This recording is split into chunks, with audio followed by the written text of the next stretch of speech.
What is up, guys? Flashfire here, and today I'm bringing you another competitive OU team builder. If you guys are hyped to see this, please remember to drop a like down below. If you guys can get this to 80 likes, I will drop a paste of this team down in the description so you guys can copy and paste it into Showdown and play with it. Now, as you guys may know from the title, this is going to be a Mega Gardevoir Fairy Spam Hyper Offense team.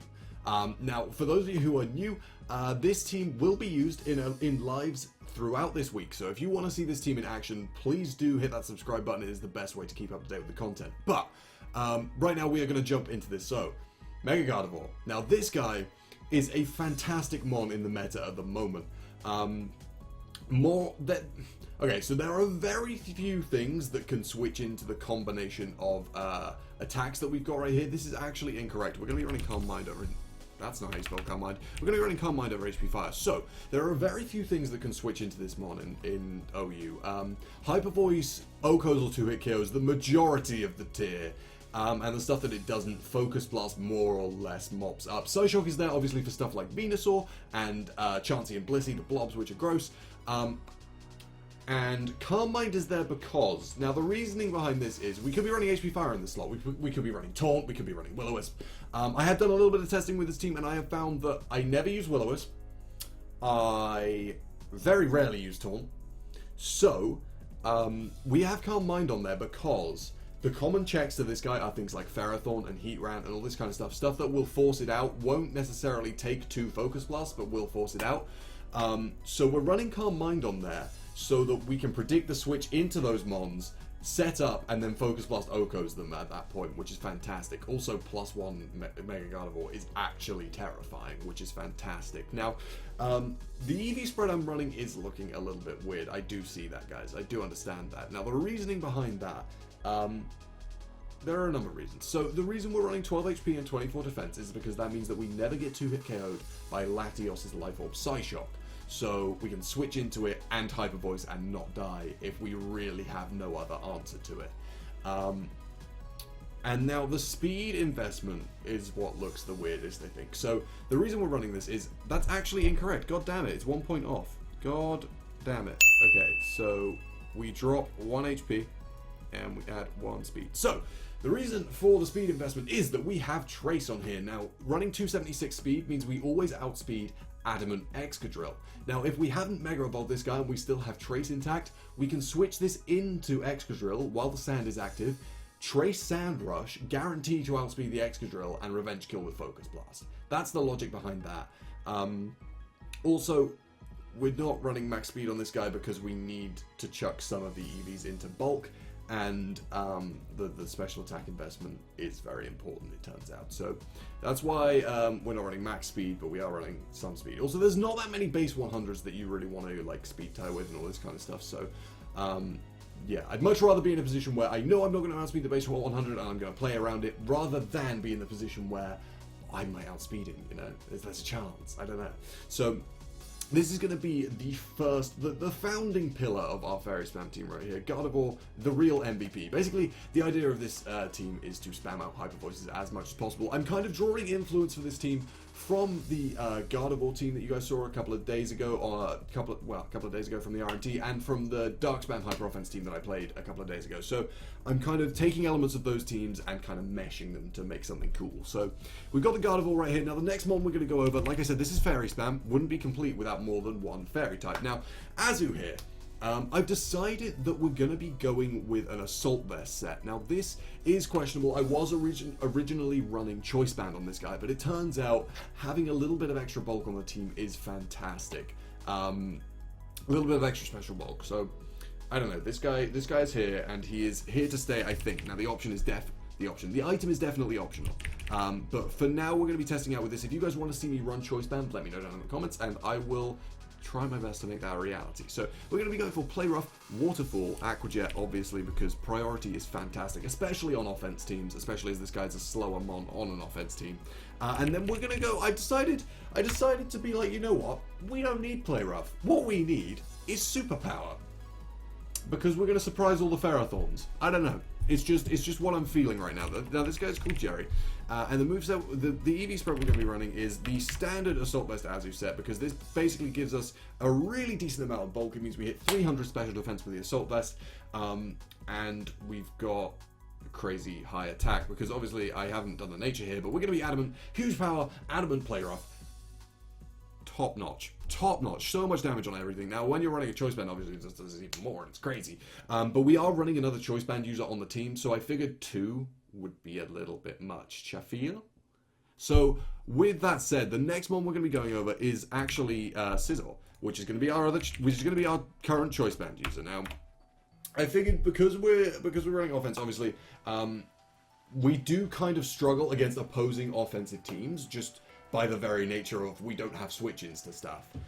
So I'm trying to remedy that as much as possible here. Scizor has incredible priority in Technician Bullet Punch, especially with the choice band on. This is going to be putting a lot of pressure on a lot of teams, which is fantastic. We're also going to be running U-Turn. This is going to be Pursuit Trapping, just to kind of switch in and pick off those pesky mons like the Latties, Hooper Unbound, and all this kind of stuff. Just be like, you're dead. Cool. Celebi, you know, all that kind of stuff. Obviously, we pressure a lot of stuff with U-Turn, and having Pursuit on there means that instead of it switching out and us gaining momentum, kind of, we kill them. We do lose some momentum, but often killing a threat like that is much more important than having the momentum at that point in the match.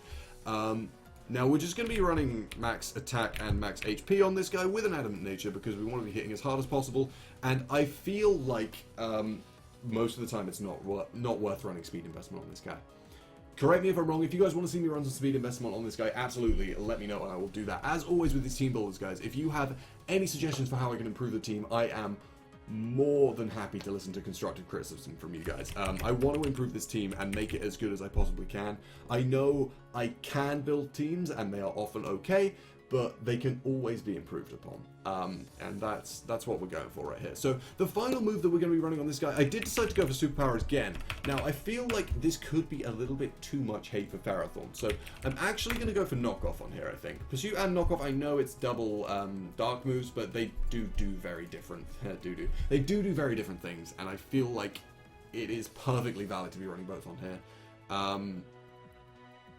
Yeah, I think we have enough Ferrothorn Heatran hate on this team, so it's not the end of the world losing this. Actually, no, wait, hold on. We are running Thunderous and we're not running Focus Blast on it, so I'm going to run Superpower. I don't know. I don't like losing fighting coverage because it's so effective at taking out all the steel types, which are going to be walling the Gardevoir. Now, why, you ask? Am I not running Magnezone? I'll tell you why, because it's bad. I could be running Magnapul Magnezone. The issue with it is, it doesn't beat Heatran. It beats Ferrothorn real nice, it beats Scizor real nice, but we have other stuff on the team that will do that quite effectively, and I don't feel the need to be running Magnezone on here, just because Choice Scarfing it just hits so poorly, and is still slower than a lot of threats, and Specs is too slow, you know, it's 4 times affected by Earthquake, like why is that viable? I don't understand. Anyway, like I said, guys, the next one, we are going to be running a Thunderous, because once again, this is a staple of offense teams right here. This guy is fantastic for speed control and coverage. The set we're going to be running is slightly strange, because in testing, I found that this team really doesn't like to come up against... this is going to sound dumb. It doesn't like to come up against Skarmory. It doesn't like to come up against, especially defensive Skarmory, with another defensive partner. For example, I came up against a core of Skarmory and Celebi, and it was very hard for this team to break through, and the opponent was able to hazard stack me, which is awful. So, we're going to be running a moveset of Thunderbolt, Hidden Power Ice, Thunder Wave, because obviously this is one of the main reasons that Thunderous is fantastic at the moment. Pranks the Thunder Wave. So good. You can slow down any threats that you want, and it's just fantastic. You can stop sweeps left and right and cripple Scarfers and just have the best time. And then Taunt is on here, like I said, because we had trouble with stuff. I know it seems really dumb. But also, it's good as an anti-lead as well. If you think your opponent's going to lead with something to set rocks, you can lead off with this guy. Taunt them, and then there are no rocks, and that's fantastic, because there is no hazard removal on this team. This team is going to rely entirely on putting enough offensive pressure on the opponent that they are unable, either they are unable to set hazards, or it doesn't matter that they have set hazards because you win quickly enough. Now, EV spread on here is pretty self-explanatory. We just want to be hitting as hard as possible, as much as possible. Life Orb is on here because it gives us enough extra power that it's absolutely worth it. It means that we guarantee to kill Garchomp off the Stealth Rock as well, which is great. It's just a good time, really. Like, it's just, this guy's fantastic. It has the same coverage as Bolt Beam, although slightly weaker, which is some of the... I think it is the best coverage in the game. I think Bolt Beam is actually slightly better than Edgequake, so... how good is that, right? Now, next month we're going to be running another staple, another staple of offense teams. As you guys know, I haven't built many offense teams. This is kind of my first like proper attempt at a hyper offense team. I'm going to be running Bishop in this slot. Now, this comes with kind of a caveat where this guy could... I don't know, I feel like this guy could definitely be swapped for something like Talonflame. Talonflame is very, very strong. Mainly because Gardevoir and Talonflame is a really nice offensive pairing.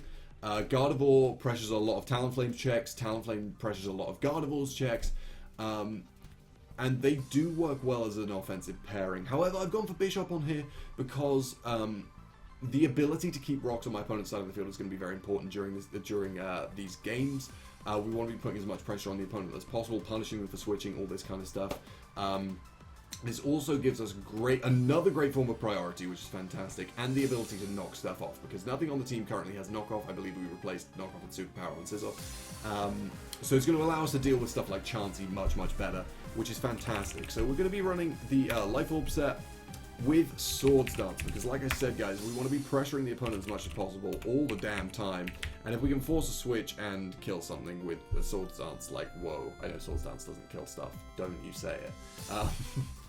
But yeah, so we're going to be running Sucker Punch, Iron Head Knockoff, and Swords Dance, and they're just an adamant nature, because we want to be hitting stuff as hard as possible, and it turns out, most of the time with Bishop, running Adamant over Jolly actually makes no difference speed tiering wise. Like, the stuff that it speed ties with, if it runs Jolly, is stuff like Breloom, where it really doesn't matter. Breloom beats this 1v1 every single day, so completely irrelevant to run Jolly, and Adamant actually gives you a really nice power boost. So I just realized I called two things Red Ranger. This isn't called Red Ranger. This is called Skizzer, all the time, and I spelt that wrong. God damn it. So this is going to be Bishop. This could absolutely be replaced with Talonflame, and if you guys want to see me replace it with Talonflame, I would be so up for doing that. The only kind of issues I have with doing that with this team is there is no form of hazard removal on here. So if the opponent gets hazards up and I don't force them to defog, or if they have a spinner instead of a defogger, the Talonflame is going to have a really, really bad time. So I don't know, really. I feel like if I added another Rocks weakness, because I obviously already have the Thunderous as Rocks weak, I feel like if I added another Rocks weakness, I would kind of feel enough pressure to add hazard removal, and that would change the dynamic of the team quite a lot, I feel. So, the final one that we're going to be going over, I have been talking about keeping rocks on my opponent's side of the field. We are going to be using a Stealth Rocker right here. We're going to be using Garchomp. We're going to be using Tank Chomp, and I know that's got, like, ridiculously high usage stats, and everyone hates it, and yada yada, but it has synergy with this team. Now, it completes my Dragon Steel Fairy Core, which is fantastic. Now, you could say, why don't you run Latios here? Well, I'll tell you. We're running this guy because it is a good check to Bird Spam, which we do not currently have, outside of Thunderous, which isn't really a Bird Spam check. As well as that, it punishes a lot of the stuff that Gardevoir doesn't like. For example, if a Scizor switches in, or if a Lando switches in to threaten U-turns, you switch this guy and they take 25% as a good time. Tank Chomp is great to partner with stuff that has bad physical defense, because especially a psychic type that has bad physical defense, because it's gonna cause a lot of U-turning to happen, and this loves U-turns. It eats them up and it punishes them. So this is, I feel, a really nice pair for Mega Gardevoir. Like I said, so is Talonflame, but I don't think it's appropriate on this team. Now, we're going to be running the standard Garchomp, I'm afraid, guys. Standard Tank Chomp with Fire Blast, Earthquake, Dragon Tail, and Stealth Rock. And the standard EV spread, I do believe. We're going to be running 248 in HP, 168 in defense, 16 in speed, and 76 in special defense with an impish nature. Now the EVs on here, I do believe the speed is to speed creep other tank jumps. I'm not sure what else it is for. I'm sure there is a proper reason. And the SPDEF investment right there is to ensure that we live a bunch of HP ices that we wouldn't otherwise. Stuff like from Manectric, from Thunderous, all this kind of stuff. I know with this EV spread, Timid Thunderous does a maximum of 99% with HP ice. So it's guaranteed to live an HP ice from Thunderous. It's guaranteed to live an HP ice from Mega Manectric from full. So that could be very useful. And yeah, that's the team, guys, basically. The idea being to spam out as much Hyper Voice and Play Rough as humanly possible throughout the game, while supporting Gardevoir with stuff like Garchomp to take the U-turns, whilst keeping the rocks up on your opponent's side of the field, pressuring them to not defog with Bishop, because obviously defogging gives your Bishop +2 attack. Bishop's also great for pressuring Intimidate users such as Mega Manectric and Landorus T. And then Azu is here as our Weavile check, because if we didn't have Azu, our team would fall apart to Weavile. And now having only one Weavile check, you could say is a bad idea, but I say to you, I am playing offense, and I do not need any checks for anything. I mean, at least that's the dream. I don't know. It might not happen. It might be that this gets curb stomped, but we'll see what happens. So I have done a little bit of testing. It has done pretty well on the ladder. So hopefully the lives are going to be tippy top with this team, and we are going to tear apart OU with crazy offense. Alternatively, you guys are going to tear me apart in the comment section and tell me 7 different things, 7 different reasons why my team is bad. But we'll see what happens. So if you guys have any suggestions for how I can improve this team, I am more than willing to listen, and I would absolutely love to hear them. And remember to subscribe if you haven't already, so that you can see the lives in a couple of days. And I will see you guys then.